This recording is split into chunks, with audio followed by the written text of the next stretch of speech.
ಕಟ್ಟಡದ ಛಾವಣಿ ಪ್ಲಾಸ್ಟರಿಂಗ್ ಕುಸಿದಿದೆ. 5 ವಿದ್ಯಾರ್ಥಿಗಳಿಗೆ ಗಾಯವಾಗಿದ್ದು ವಿದ್ಯಾರ್ಥಿಗಳನ್ನು ಆಸ್ಪತ್ರೆಗೆ ದಾಖಲಿಸಲಾಗಿದೆ. ಉತ್ತರ ಕನ್ನಡದ ಅಂಕೋಲಾದ ನಿರ್ಮಲಾ ಕಾನ್ವೆಂಟ್ನಲ್ಲಿ ಈ ಒಂದು ಘಟನೆಯಾಗಿದೆ. 5 ವಿದ್ಯಾರ್ಥಿಗಳಿಗೆ ಗಾಯ ಆಗಿದ್ದು ಅವರನ್ನು ಆಸ್ಪತ್ರೆಗೆ ದಾಖಲಿಸಿ ಚಿಕಿತ್ಸೆಯನ್ನ ಕೊಡಿಸಲಾಗ್ತಾ ಇದೆ. ಶಾಲಾ ಮೇಲ್ಛಾವಣಿ ಕುಸಿದ ಪರಿಣಾಮ 5 ವಿದ್ಯಾರ್ಥಿಗಳಿಗೆ ಗಾಯಗಳಾಗಿರುವಂಥದ್ದು. ಉತ್ತರ ಕನ್ನಡದ ಅಂಕೋಲಾದ ನಿರ್ಮಲಾ ಕಾನ್ವೆಂಟ್ನಲ್ಲಿ ಈ ಒಂದು ಇನ್ಸಿಡೆಂಟ್ ಆಗಿದೆ. ಶಾಲೆಯ 4ನೇ ತರಗತಿ ಕೊಠಡಿಯಲ್ಲಿ ಈ ಘಟನೆಯಾಗಿದೆ. ಗಾಯಗೊಂಡಂತಹ ವಿದ್ಯಾರ್ಥಿಗಳನ್ನು ಆಸ್ಪತ್ರೆಗೆ ದಾಖಲು ಮಾಡಲಾಗಿದೆ. ಶಾಲೆ ಸಿಬ್ಬಂದಿ ನಿರ್ಲಕ್ಷ್ಯ ಅಂತ ಪೋಷಕರು ಇದೀಗ ಆರೋಪವನ್ನ ಮಾಡ್ತಾ ಇದ್ದಾರೆ. ನಿರ್ಮಲಾ ಕಾನ್ವೆಂಟ್ನ 4ನೇ ತರಗತಿ ಏನ್ ನಡೆಸಲಾಗ್ತಾ ಇತ್ತು ಆ ಕ್ಲಾಸ್ ರೂಮ್ನ ಪ್ಲಾಸ್ಟರಿಂಗ್ ಕುಸಿದು ಬಿದ್ದಿರುವಂಥದ್ದು. ಸೊ ಆ ಘಟನೆ ಹೇಗಾಗಿದೆ ಅನ್ನುವಂಥದ್ದನ್ನು ಕೂಡ ನಾವಿದೀಗ ನೋಡ್ತಾ ಇದ್ದೀವಿ. ಸೊ ಇಲ್ಲಿ ಶಾಲೆಯವರು ಸಂಪೂರ್ಣ ನಿರ್ಲಕ್ಷ್ಯವನ್ನ ವಹಿಸಿದ್ರಿಂದಲೇ ಈ ರೀತಿಯಾದಂತಹ ಒಂದು ಇನ್ಸಿಡೆಂಟ್ ಆಗಿದೆ ಅಂತ ಮಕ್ಕಳ ಪೋಷಕರು ಕೂಡ ಆರೋಪವನ್ನ ಮಾಡ್ತಾ ಇರುವಂಥದ್ದು. ಹಲವಾರು ಮಕ್ಕಳಿಗೆ ಕೈಗೆ ತಲೆಗೆ ಗಾಯ ಆಗಿರುವಂಥದ್ದು. ಆ ಮಕ್ಕಳಿಗೆ ಆಸ್ಪತ್ರೆಗೆ ಕರ್ಕೊಂಡೋಗಿ ಚಿಕಿತ್ಸೆಯನ್ನ ಕೊಡಿಸಲಾಗಿದೆ. ಅಂಕೋಲಾದಲ್ಲಿ ಈ ಒಂದು ಇನ್ಸಿಡೆಂಟ್ ಆಗಿರುವಂಥದ್ದು. ಪ್ಲಾಸ್ಟರಿಂಗ್ ಕುಸಿದು ಬಿದ್ದ ಪರಿಣಾಮ ಕೆಲವು ಮಕ್ಕಳಿಗೆ ತಲೆಗೆ ಪೆಟ್ಟಾಗಿದೆ, ಇನ್ನು ಕೆಲವು ಮಕ್ಕಳಿಗೆ ಕೈಗೆ ಪೆಟ್ಟಾಗಿರುವಂಥದ್ದು, ಹಣೆ ಭಾಗಕ್ಕೂ ಕೂಡ ಪೆಟ್ಟಾಗಿರುವಂಥದ್ದು. ಹಾಗಾಗಿ ಆ ಮಕ್ಕಳನ್ನ ಕೂಡಲೇ ಆಸ್ಪತ್ರೆಗೆ ಕರ್ಕೊಂಡು ಹೋಗಲಾಗಿದೆ. 4ನೇ ತರಗತಿಯ ಒಂದು ಕೊಠಡಿ ಏನಿದೆ ಆ ಕೊಠಡಿಯಲ್ಲಿ ಈ ಒಂದು ಇನ್ಸಿಡೆಂಟ್ ಆಗಿದೆ. ಸೊ ಶಾಲಾ ಸಿಬ್ಬಂದಿ ಮೇಲೆ ಈ ರೀತಿ ಗಂಭೀರ ಆದಂತಹ ಆರೋಪವನ್ನ ಈಗ ಪೋಷಕರು ಮಾಡ್ತಾ ಇದ್ದಾರೆ. ಇಲ್ಲಿ ಶಾಲಾ ಸಿಬ್ಬಂದಿ ಕಂಪ್ಲೀಟ್ ಆಗಿ ನಿರ್ಲಕ್ಷ್ಯವನ್ನ ವಹಿಸಿದ್ರಿಂದ ಇವತ್ತು ಈ ರೀತಿಯಾದಂತಹ ಒಂದು ಅವಘಡ ನಡೆದಿದೆ ಅಂತ ಹೇಳಿದ್ದಾರೆ. ಮಕ್ಕಳು ಕ್ಲಾಸ್ ರೂಮ್ ಅಲ್ಲಿ ಪಾಠ ಕೇಳುವಂತಹ ಸಂದರ್ಭದಲ್ಲಿ ಏಕಾಏಕಿ ಈ ರೀತಿ ಪ್ಲಾಸ್ಟರಿಂಗ್ ಕುಸಿದು ಬಿದ್ದಿರುವಂಥದ್ದು. ಕೆಲವು ಮಕ್ಕಳುಗಳಿಗೆ ಗಾಯಗಳಾಗಿದೆ. 5 ಮಕ್ಕಳುಗಳನ್ನ ಆಸ್ಪತ್ರೆಗೆ ಸೇರಿಸಿ ಚಿಕಿತ್ಸೆಯನ್ನ ಕೊಡಲಾಗ್ತಾ ಇದೆ.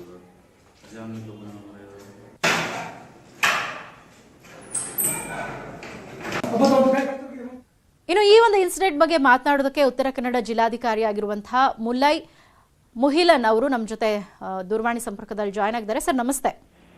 ನಮಸ್ಕಾರ. ಸೊ ಕ್ಲಾಸ್ ರೂಮ್ ಅಲ್ಲಿ ಈ ರೀತಿ ಏಕಾಏಕಿ ಪ್ಲಾಸ್ಟರಿಂಗ್ ಕುಸಿದು ಬಿದ್ದಿರುವಂಥದ್ದು. ಈಗ ಘಟನೆಯಲ್ಲಿ 5 ಮಕ್ಕಳಿಗೆ ಗಾಯಗಳಾಗಿದೆ, ಆಸ್ಪತ್ರೆಗೂ ಕೂಡ ಸೇರಿಸಲಾಗಿದೆ.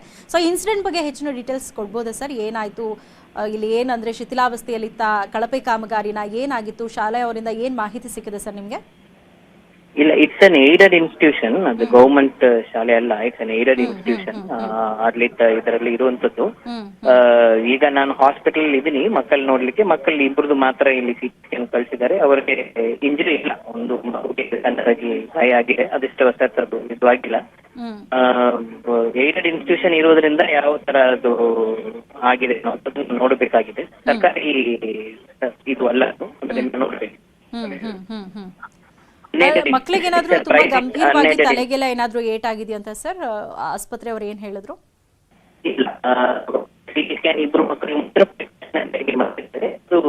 ಯಾವುದು ಸಮಸ್ಯೆ ಇಲ್ಲ ಅಂತ ಮಕ್ಕಳು ಆರಾಮಾಗಿದ್ದಾರೆ. ಸರ್ ನಿಮ್ ಧ್ವನಿ ಸರಿಯಾಗಿ ಕೇಳಿಸ್ತಾ ಇಲ್ಲ.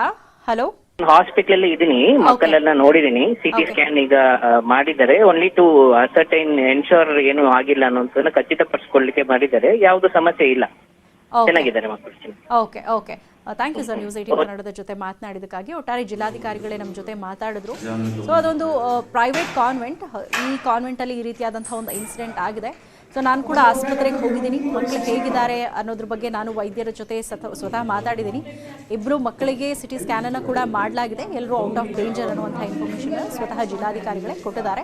ಆದರೆ ಪೋಷಕರು ಒಂದಷ್ಟು ಆರೋಪಗಳನ್ನ ಮಾಡ್ತಾ ಇದ್ದಾರೆ. ಇಲ್ಲಿ ಶಾಲಾ ಸಿಬ್ಬಂದಿ ಸಂಪೂರ್ಣವಾಗಿ ನಿರ್ಲಕ್ಷ್ಯ ವಹಿಸಿದ್ದಾರೆ ಅನ್ನುವಂಥ ಆರೋಪವನ್ನ ಪೋಷಕರು ಮಾಡ್ತಿದ್ದಾರೆ. ಪಂಚರಾಜ್ಯಗಳ ನಿಖರ ಸ್ಪಷ್ಟ ವೇಗದ ಫಲಿತಾಂಶ ನಿಮ್ಮ ನ್ಯೂಸ್ 18 ಕನ್ನಡದಲ್ಲಿ ನಾಳೆ ಬೆಳಗ್ಗೆ 6 ಗಂಟೆಯಿಂದಲೇ ಪ್ರಸಾರ ಆಗುತ್ತೆ. ತಪ್ಪದೆ ನೋಡಿ. ಈಗ ಸುದ್ದಿ ಮುಂದುವರಿಯುತ್ತೆ ಚಿಕ್ಕ ಬ್ರೇಕ್ ಆದ್ಮೇಲೆ. ಉತ್ತರ ಪ್ರದೇಶ, ಉತ್ತರಾಖಂಡ,